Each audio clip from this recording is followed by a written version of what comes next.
It is a chilly but clear night here at North Sydney for a game of cricket that we are all very, very keenly anticipating. Australia hosting New Zealand in the first of 3 international T20s. Keeps it nice and tight. We're underway. Yes, mate. And it's a strong top order, isn't it, Lise? It's a very, very imposing. Oh, yeah, nicely bowled. And it's through. So that short, fine leg is the risk, and it's got through, Pat. That is so frustrating. He's a fast bowler. You feel like you're so close to wicket. All the scoreboard says he's 4, and here in North Sydney, they just fly away. Once it's past the in-ring, it goes straight to the boundary. And that in-swing just coming in, cramping up Devine, meant that she just was in a no-man's land and tried to just run it down, and in the end got the French cut. Oh, and she's got straight through her. Just seemed to skid on, got quick on Susie Bates and pegs back the leg stump. Breakthrough for the Australians. Well, big wicket there.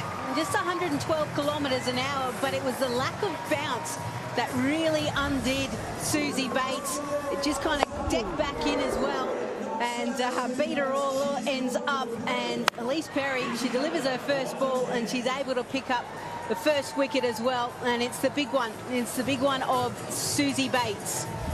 Just got to look at that offside field. Cut! It's up-ish and it's got enough on it from Watkin, who is not going to die wondering. Just got herself far enough away from the ball to get underneath it, and a good shot. Just 20 years of age. Starting out, as you can see, the wind really gusting. That's hit high over backward square at one bounce over the rope. So back-to-back boundaries from Watkin. And that puts the pressure right on Molyneux here. It's pretty smart batting there by Watkin. She's really smart batting, and the pressure's right back on the bowler now. Good use of the crease, wasn't it, Lise? Okay, good to know. Oh, that's beautifully played. Savagely cut through point. That is a glorious shot from Sophie Devine. Well, you can see that Perry's just trying to, dig the ball short of a length. She goes again. She's got enough on that. And that's another boundary. So that's 19 off the last 10 deliveries here at North Sydney as New Zealand really start to recover from that early lost wicket. That's great attacking batting there. She's used her feet and again gave herself a little bit of room and just trusted her hands and thrown the bat through that. But that's nicely worked backward a square, and that is a beautiful piece of timing from Sophie Devine. If we can just sort of keep her quiet and take poles the other end, we'll be happy, I suppose.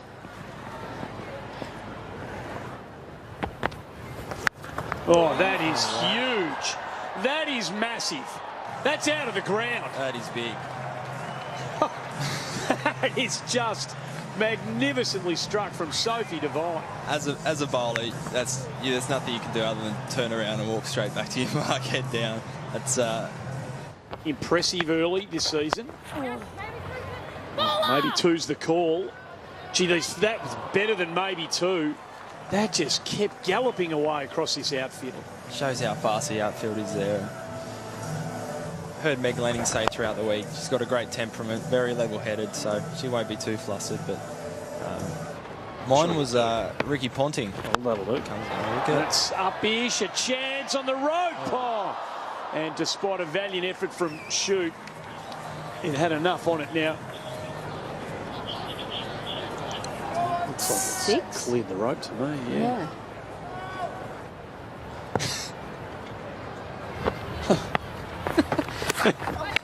Oh, that's a chance. That's brilliant work.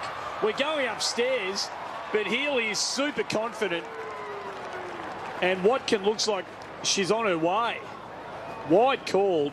Really sharp work there behind the glove, with the gloves behind the stumps there by Healy. She's confident, isn't she? Don't the keepers love leg side stumpings as well? They always go up big. This is lazy footwork, yep. It really is. And she's just not back, no. She doesn't even try to think about it until it's too late. What a way to get your first wicket. Georgia Wareham leg side stumping after being hit for 6. We'll just check the no ball for the front foot. It all seems fine there.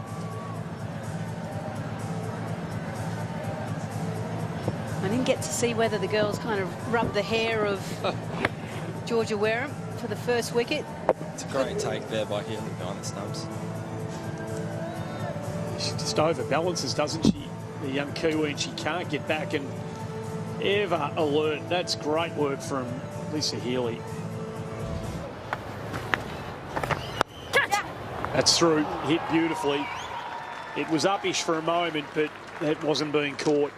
The problem here with Ash Gardner is both deliveries have just been bowled into the wicket, and we've already said that, do I bowl it into the wicket? Catch! And no! Has that carried? That's the question. Confident. Well, both Elise Villani and Rachel Haynes were both celebrating as well, and they're the closest to her. I wouldn't be surprised if the umpires just go to the third umpire and just have a look.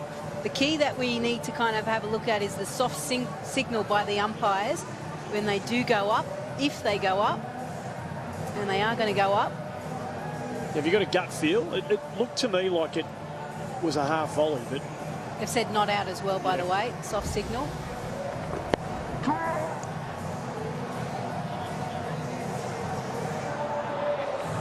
I think that's out. I think we'll have a look at side on. For me, the fingers are underneath that. I think there's a lot spoken about it once you slow it right down, but for me, I always go with the fielder. The fielder knows best. Yeah, no, you I could. think it does look out. The problem is that, see how it kind of bounces up into the palms? That's what will be the concerning factor, I reckon, for the third umpire. It must be conclusive for the umpire to overturn the decision. Super work by the cameraman. I mean, that is as clear as you are going to get a ball moving at that sort of speed. That is great work. Several angles we can have a look at, and it just goes to show how difficult it is to get a clear read on that. It's a great piece of fielding by Mooney. Yeah, it is. And I agree with Pat. As soon as you start slowing down a lot of catches, they don't all look out. But we've only got 2D here, and out there is 3D. And we can't replicate that when we do all of the replays. Yeah. I think Beth Mooney went up straight away, and that's normally you know, as a fielder, your initial reactions normally spot on. I think you feel like you got your fingers underneath it. You're spot on. Yeah. Yeah, it's a great bit of fielding. And like I said, Rachel Haynes and Elise Villani next to her both celebrated as well, straight away. So, is that definitive enough for you two to overturn the soft decision? I would. Yeah. But again, we're just commentators. We're not umpires. Commentators and also bowlers. Yeah. Sean Craig's the third umpire who's forensically going through this. He's getting in as close as he possibly can here. I think for Devine, she'd be kicking herself. She had a cut shot there. Just had to smack it and try and hit the gap, and unfortunately just a little bit uppish, but great bit of fielding there by Beth Mooney. Here we The go. decision's in. I think this might be an overturn. It is. Wow. Well, there you go. You two have read it perfectly. Beth Mooney has been In the top order. She's got to cash in. She works that for 4. That's beautifully played. Well, again, it's that poor delivery by Ash Gardner, just sticking in the wicket. And Katie Martin, she's big on the sweep shot. She's big on moving to the offside to open up the leg side, and she gets it nice and fine. And that's the great former Geelong skipper and Sydney football boss, Tom Harley, as a wicket falls. From nowhere, it was a ball that Satterthwaite would have been thinking boundary, and she has holed out to square leg for Ash Gardner. That's a good catch there. They normally have a fair bit of spin on it down there to short fine leg, but that's a big wicket. Well, this is a great shot. It is. Work to be done here for Beth Mooney, and she can't get there. She absolutely nails it. It's a great shot by Martin. And it's smart play as well, because that's the shortest boundary. She bangs that one in. That's nicely clipped over backward point, one hop over the rope. So Martin's found the boundary a couple of times halfway through the 13th. If you, I think they'll be looking if they can. She She's smashed that. That's into the crowd. Beautifully played from Martin, who's opening up here, and that's the first catch put down. Just outside off and went for one a little bit straighter, but that's a great shot. It's still a fairly good hit out there onto that hill. 19 from 14. Oh, well. 2, they're coming back. Oh, no. I think Australia still has the batting power. That's nicely hit. It goes all the way. So Martin proving that she has got the capacity, averaging only about 14 at a tick. This is why she's been in and out of the side. But since Sarah McGlashan hasn't been selected, Katie Martin has taken that opportunity. More cricket royalty joins us in the box as another boundary is found by Katie Martin as Julia Price joins us. 10 times to have you with us, Julia, and you come in at an interesting time with Katie Martin really upping the ante here. Yes. Oh, and she gets her. So Green departs with a wild swipe across the line, and Megan Shute claims her first scalp. Because she always wants to be the wicket taker, doesn't she, Pricey? Absolutely, and it was a great ball from her, keeping it nice and full towards the end of the innings. She'd actually only gone for 12 off her 2. I thought she'd bowled a lot looser than that at the beginning of the innings, but it's... Zudenhout out now of the crease. And she's got hold of that. Clears the rope, so she's hit that well enough to... Well, that's such a short side, and I think if we were to look at the Hawkeye, that would have been in the slot as well. Just... She goes again. She's hit that well enough again. So back-to-back sixes here for Bezuidenhout, and she really starts to get going just as the Kiwis needed her to. Good hitting. Absolutely, you can see why the Kiwis rushed her straight into the squad with that sort of hitting. There's the first one. Not sure what they'll be aiming at. You'd think 155 at least. That helps. At least, Julia. So 3 deliveries left. Martin on strike. Oh, that's beautifully hit. And that's another 6. And we're in rarefied air here. This is the highest score ever posted by a team batting first at North Sydney. So this is good stuff from Martin and Bezuidenhout late. And that's beautifully played again. Glorious cricket shot. And that's the 50 for Martin. That is an outstanding innings. Well, and that shot, I think, is the best that we've seen from her tonight. You know, the classical cover drive, we've already seen how strong she is on the leg side, but to be able to pierce the gap through the offside, bring up her 50 in style, that's impressive. That's her 4th 50 for New Zealand. White Ferns in T20 cricket gets the hugs. First 5 of this over, 1 to come. Martin's got an appetite for it, and she hits it nicely again. Beautiful batting from Katie Martin, and she has given her team a real chance here. She gallops off the ground with real momentum for the Silver Ferns. She's unbeaten on 56. Bezuidenhout did what she had to do, 21 not out. And after 20 overs, the completion of the innings, 5 for 162. That's an outstanding effort. It certainly is. They took their opportunities, and it was Devine at the top that really kind of started it. And Katie Martin, 56, she was the one with Bezuidenhout to end it, and New Zealand to post 162. The batting will be hot. What did she mean? She only just found out that they had 163 to get. Wasn't she watching the scoreboard during the innings? And immediately the Australians front-foot it as Healy works that one backward a square with a swivel. Whether that was mind games or not, but Tahuhu, those have done really well in the WBBL. She had a great season last year, and she generally hits back of a length really well. She's old. Oh, through. She hit that well. Savaged it through mid-off. That has come out of the middle of the bat like an absolute rocket. And she gets that through and through all the way. It had some speed on it down to that deep backward point region. It's up-ish, and a chance, and the catch is taken. Almost misjudged in flight. She had to lunge forward.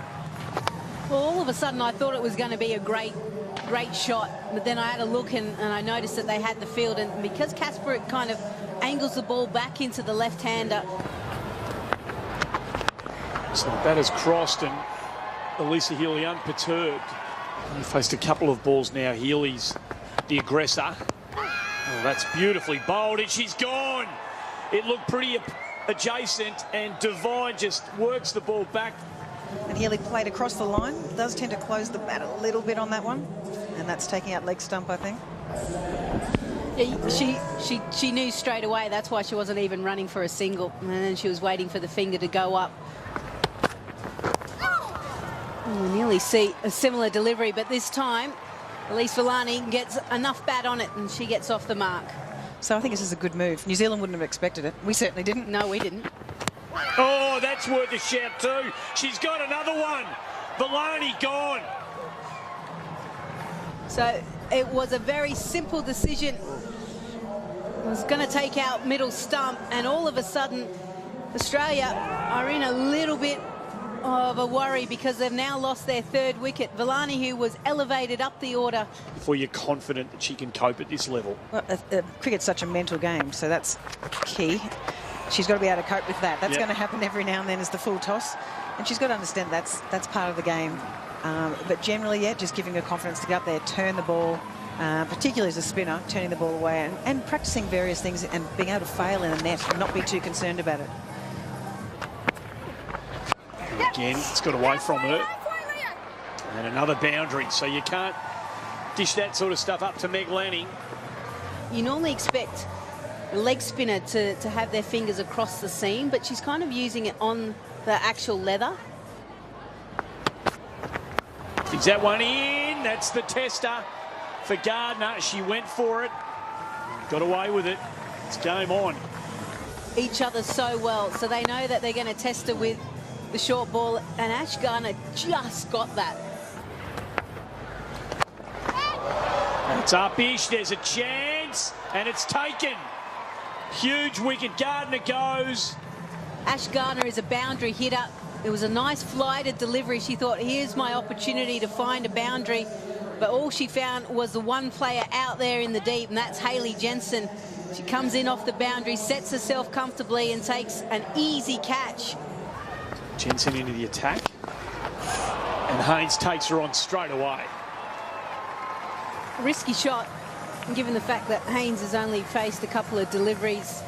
These players would be well attuned to what she serves up. You just want to keep attacking, try and get another one. It's through. Beautiful timing. Yes, magnificently, sweetly struck. To come. She looks in good nick, I reckon, Rachel Haynes. She's fine in the middle of the bat.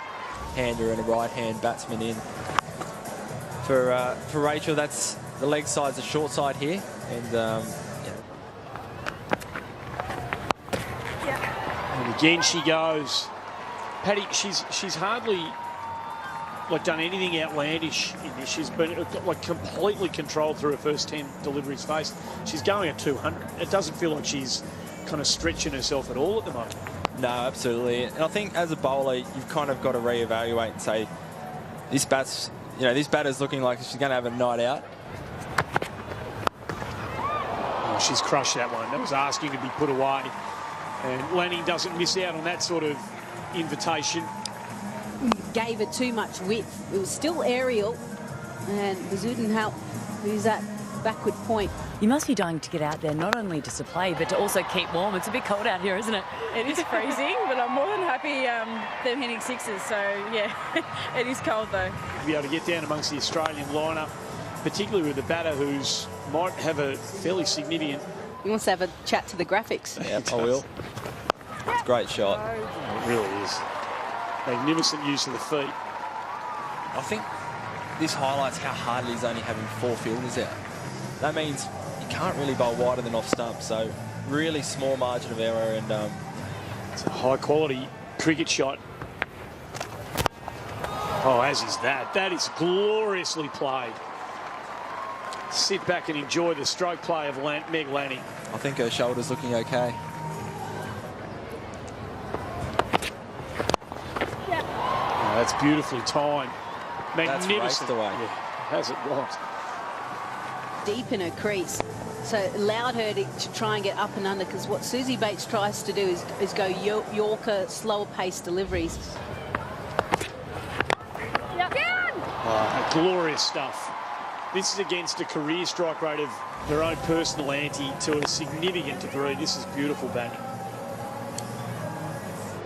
Picking up that wicket, that's going to be the key. How are they going to do it?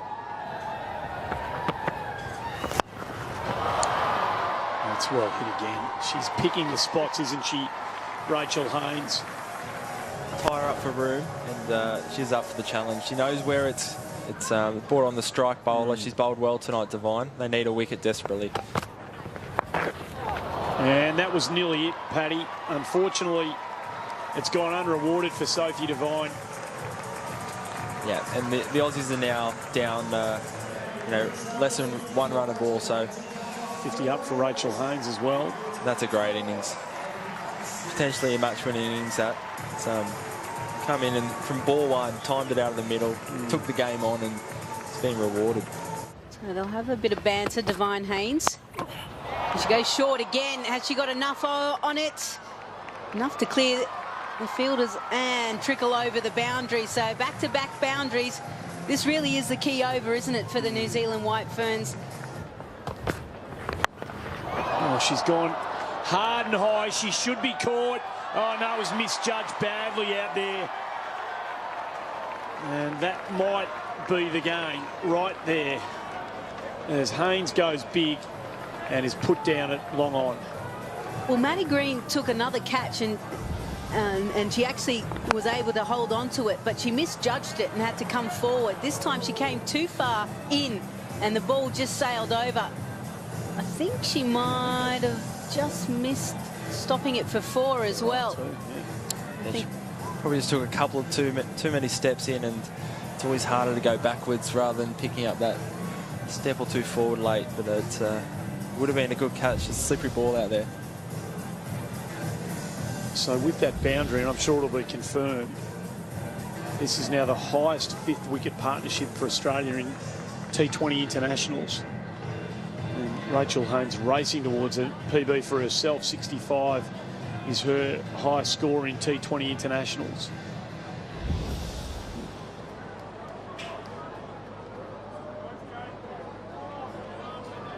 What's the call? Is that given 4? It has to be, doesn't it? Yeah.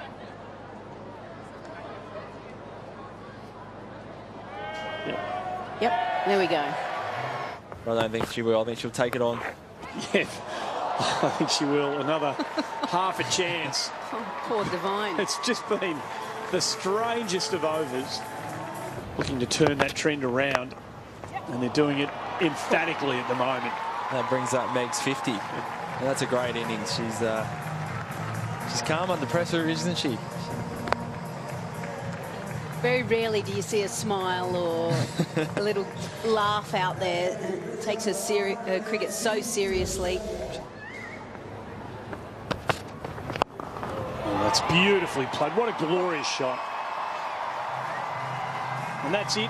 With that great shot from Meg Lanning, they win by 6 wickets. They do it emphatically. They create a women's world record for a 5th wicket partnership T20 cricket. So Lanning and Haynes now set the standard in that regard. And what a magnificent 119-run partnership it was to secure Australia the first win in the 3-game international series against the New Zealanders, with a super run chase for the Australians, who comprehensively defeat the New Zealanders by 6 wickets here at North Sydney. Clearly the standouts, Haynes and Lanning. An outstanding win by the Australians. Let's get downstairs to Abby Jelmy. Thanks, Andy. I'm with the Commonwealth Player of the Game in Rachel Haynes, and I've got the cutest trophy in sport to hand over to you. Now, of course, the girls have chosen to donate money. Instead of having a prize, $500 goes towards the Madeline and Alana Foundation, which is a wonderful cause. Now, congratulations on the win. You felt a bit comfortable out there by the end, didn't you? Yeah, it was good. I nearly swung myself off my feet a couple of times, but yeah, it's always great batting with Meg. It was nice to have a good partnership as well at that stage in the game and get our team over the line. 1 up in the series. Now you have to regroup quite quickly because you're off to Brisbane. Yeah, we head to Brisbane tomorrow, so a tight turnaround for our game on Monday, I think it is. But yeah, we're looking forward to it. You looked wonderful out there. Thank you so much and enjoy. Thank you. Now time to get our victorious skipper in Meg Lanning. Meg, wonderful innings from you. Congratulations. Thank you. Yeah, we were under a little bit of pressure early in the chase there, but I thought Rachel Haynes came in and put the pressure back on New Zealand, and yeah, it was nice to see the team home. Did you get comfortable enough at any stage to enjoy it out there? Were you both just thinking, let's get this done? Oh, we were having a bit of fun. We had a few laughs here and there. That's what T20 cricket's about. We want to enjoy our cricket, and I think that's when we play our best. So yeah, it was great to bat out there with Race today. Now, a lot of the girls have called for this to be the home of women's cricket in Australia. How wonderful is the venue? Yeah, it's great. We always really enjoy playing here. The crowd comes out to support us, and I think it's the perfect ground for women's cricket. Pretty good batting deck too, so I enjoy playing here as well. Well, I'll let you go enjoy belting out the song with the girls. Congratulations. Thank you. Well, there you go. Australia 1 up in the series against New Zealand.